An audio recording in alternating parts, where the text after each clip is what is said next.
Good morning बच्चों। उम्मीद करता हूँ आप सभी बच्चे खुश होंगे और छुट्टियों का आनंद ले रहे होंगे। तो जैसे कि अभी आपका डेली रूटीन चला हुआ है डेली क्लास का, आपके व्हाट्सएप पर डेली वीडियो आई होगी, आपने वो काम किया होगा ईमानदारी के साथ। और आज भी हम इसी उम्मीद से वीडियो बना रहे हैं ताकि आप घर बैठकर अपना काम निश्चित करेंगे। तो चलो बेटा, आज हम आपको पढ़ाएंगे व्याकरण, क्लास फर्स्ट हिंदी व्याकरण। हिंदी व्याकरण में हम आपको पढ़ाने वाले हैं, टॉपिक है वर्ण, और आज तारीख है 22 और दिन है आज आपका फ्राइडे। तो बेटा चलो हम आपको अभी पढ़ाते हैं हिंदी व्याकरण।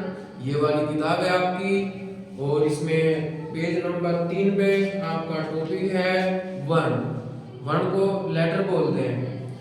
वर्ण किसे कहते हैं? सबसे पहले तो यही है कि वर्ण किसे कहते हैं।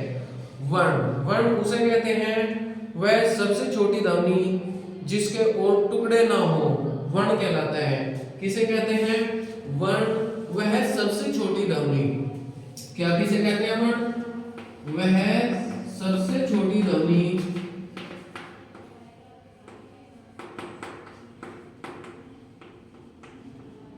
वह सबसे छोटी ध्वनि जिसके और टुकड़े ना हो, यानी कि जिसके और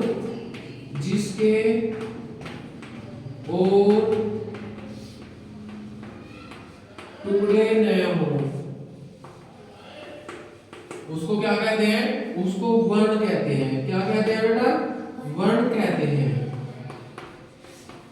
एग्जाम्पल मान के चलो, हमारे पास ये चौक है, इस चौक को हम दो भागों में कर देंगे। हमने इसको दो भागों में कर दिया और इस एक भाग को हमने पीस कर बिल्कुल बारीक कर दिया, उसके जिसके बिल्कुल भी टुकड़े नहीं होंगे। उसी प्रकार आपकी वर्णमाला में वर्ण कहलाते हैं। वर्ण, जो वर्ण से मिलकर भाषा बनती है। क्या बनती है? भाषा। क्या बनती है भाई? हाँ, किसके मिलने से भाषा बनती है? वर्णों के मिलने से भाषा बनती है। जो हम आम बोलचाल में बोलते हैं या अपनी बात दूसरे को कह पाते हैं, दूसरा हमारी बात को समझ पाता है, उसी को हम किससे बनाते हैं? वर्णों से। और भाषा किससे बनती है? वर्णों से। Very good. वर्णों के उचित क्रम को वर्णमाला कहते हैं। अब आपकी किताब में जो ऐसे लेके आगे से ज्ञानी तक ये बहुत सारे वर्ण दिए गए हैं, इनको क्या बोलते हैं? इनको वर्णमाला कहते हैं। क्या बोलते हैं बेटा? वर्णमाला। क्या बोलते हैं? वर्णमाला। अब वर्णमाला के दो भाग होते हैं, एक भाग स्वर होता है और दूसरा भाग व्यंजन होता है। एक भाग क्या होता है आपका? स्वर, और दूसरा भाग आपका होता है व्यंजन। अब इनकी भी एक अपनी परिभाषा होती है। स्वर, स्वर वे होते हैं जो दूसरे वर्णों की सहायता नहीं लेते, जो अपने आप में ही एक भाषा होती है, अपने आप में ही एक वर्ण होता है, जो बिल्कुल किसी की सहायता नहीं लेता, उसको क्या बोलते हैं? स्वर।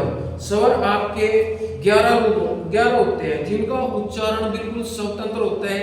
इनको बोलचाल में किसी दूसरे वर्ण की सहायता नहीं लेते, इनको क्या बोलते हैं? स्वर बोलते हैं। हिंदी में कितने स्वर हैं? 11 स्वर कौन से हैं वो मैं आपको बोल के बताऊंगा। बोर्ड पे लिखने के लिए इतनी जगह नहीं है, आप अपनी बुक में पेज नंबर 3 से देख लेंगे, ठीक है। सबसे पहला स्वर है आपका ए, अ, छोटी ई, बड़ी ई, छोटा ऊ, बड़ा ऊ, री, ए, आई, ओ और औ। ये 11 स्वर है आपकी बुक में, ठीक है बेटा। उसके बाद आपका आ गया व्यंजन। व्यंजन किसे कहते हैं? जिसके उच्चारण में स्वरों की सहायता ली जाती है, यानी कि जिसका उच्चारण करने में हम स्वर ए, आ, ई का मेल करने के बाद उनका उच्चारण का मतलब होता है हम उसको पढ़ते हैं, ठीक है बेटा। उच्चारण का मतलब होता है हम उसको पढ़ते हैं। और हिंदी वर्णमाला के अंदर व्यंजन 35 होते हैं। कितने होते हैं? 35। कितने होते हैं बेटा? 35। कितने होते हैं? और स्वर कितने होते हैं? 11 होते हैं। और हिंदी वर्णमाला के दोनों भागों को मिलकर कुल कितने वर्ण माने जाते हैं? ये टोटल कितने हो जाएंगे? आप इनको प्लस करके देखो, 1 5 6 1 3 4 46 होते हैं। कितने होते हैं? 46। और आपके जो व्यंजन है, आपके व्यंजन हैं आपके का, खा, गा, घा, अंग, चा, छा, जा, झा, अञ, टा, ठा, डा, ढा, अण, ता, था, दा, धा, न, पा, फा, बा, भा, म, या, रा, ला, व, शा, सा, सा, हा। ठीक है। और जो आपके ये दो वर्ण हैं, ये भी आपके वर्णमाला के अंदर ही है। एक है ढ और एक है ढ। ठीक है। इनका यूज आपके अलग अलग स्थानों पे होता है। हिंदी वर्णमाला के आधार पर समस्त व्यंजनों को निम्न वर्गों में बांटा गया है, जिसमें आपके वर्ण हैं वर्ग। जैसे आप लिख लोगे इनको, का, खा, गा, घा, अंग, ये आपका का वर्ग हो गया। इनमें आपके वर्ग डिवाइड कर दिए गए। वर्गों का मतलब है आपका जो उस लाइन का पहला वर्ण है, उस लाइन का क्या है? पहला वर्ण, उसको उसी का नाम दे दिया गया, ये का वर्ग है। दूसरी लाइन चा से स्टार्ट होती है तो उसको बोल दिया चा वर्ग। तीसरी लाइन आपकी टा से स्टार्ट होती है, उसको बोल दिया गया टा वर्ग।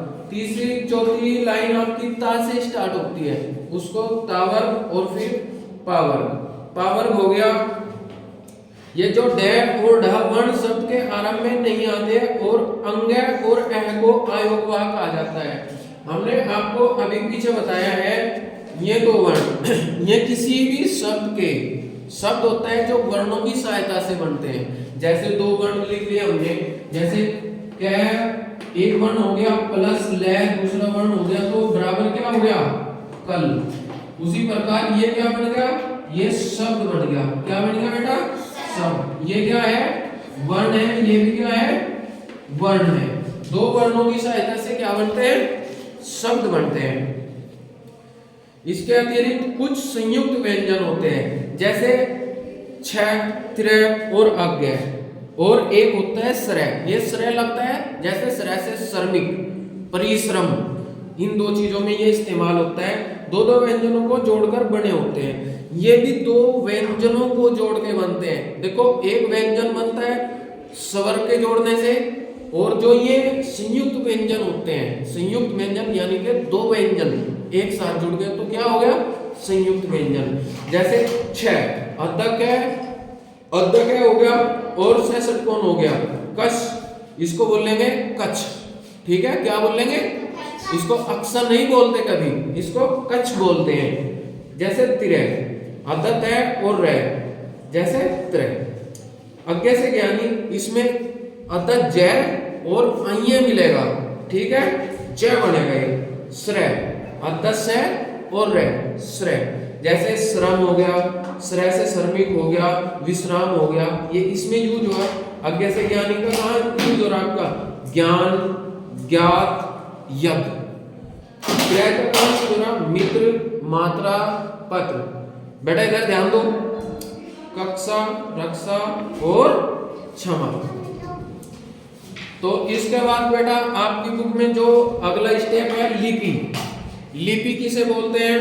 हम जो कुछ भी बोलते हैं वे ध्वनियां होती हैं। हम जो भी कुछ बोलते हैं क्या होती है? ध्वनियां होती हैं। ध्वनियों को लिखने के लिए प्रत्येक भाषा में चिन्ह निश्चित होता है। ध्वनियों को लिखने के लिए प्रत्येक भाषा में क्या होता है? चिन्ह निश्चित होता है। इन चिन्हों को लिपि कहा जाता है। अतः जिन वर्ण संकेत में किसी भी भाषा को लिखा जाता है उस भाषा को लिपि कहते हैं। जैसे हमने इसको हिंदी में लिख दिया, ठीक है, ये हमारी देवनागरी लिपि है। जैसे हमने उर्दू लिख दिया, ठीक है भाई, इंग्लिश लिख दिया, फारसी लिख दिया, संस्कृत लिख दिया, इनकी अपनी एक लिपि होती है। हिंदी भाषा को देवनागरी लिपि में लिखा जाता है। ये बाएं से दाईं ओर लिखी जाती है। इसके अलावा आपके चैप्टर में और कुछ बाकी नहीं है। उसके बाद है आपके प्रश्न उत्तर। वर्ण की परिभाषा लिखो। वर्ण की परिभाषा मैंने आपको अभी बताई है। वर्ण वह सबसे छोटी ध्वनि जिसके और टुकड़े ना हो वर्ण कहलाते हैं। दूसरा है वर्ण से आप क्या, वर्णमाला से आप क्या समझते हैं। वर्णमाला से आप क्या समझते हैं। वर्णमाला इसके दो रूप होते हैं, स्वर और व्यंजन। वर्णों का एक साथ क्रम यानी कि क्रम वाइज जो समूह होता है वर्णमाला कहलाता है। वर्णों का क्रम अनुसार जो भी एक सीरीज होती है, जो मैंने आपको अभी बताई है बैक साइड में, ये स्वर और व्यंजन की, ये आपके क्या होती है, वर्णमाला। स्वर किसे कहते हैं, जो स्वतंत्र होते हैं, जो स्वतंत्र होते हैं। इसका आंसर आपके पास है जिन वर्णों का उच्चारण स्वतंत्र रूप से होता है उन्हें क्या कहते हैं, स्वर कहते हैं। अगला क्वेश्चन है बेटा आपका, व्यंजन किसे कहते हैं और इसके वर्गों के नाम लिखो। व्यंजन, व्यंजन जिसका उच्चारण स्वरों की सहायता से होता है उनको व्यंजन कहते हैं। और इनको निम्न वर्गों में बांटा गया है, का वर्ग, चा वर्ग, टा वर्ग, ता वर्ग और पा वर्ग। इनके नाम नोट करने हैं।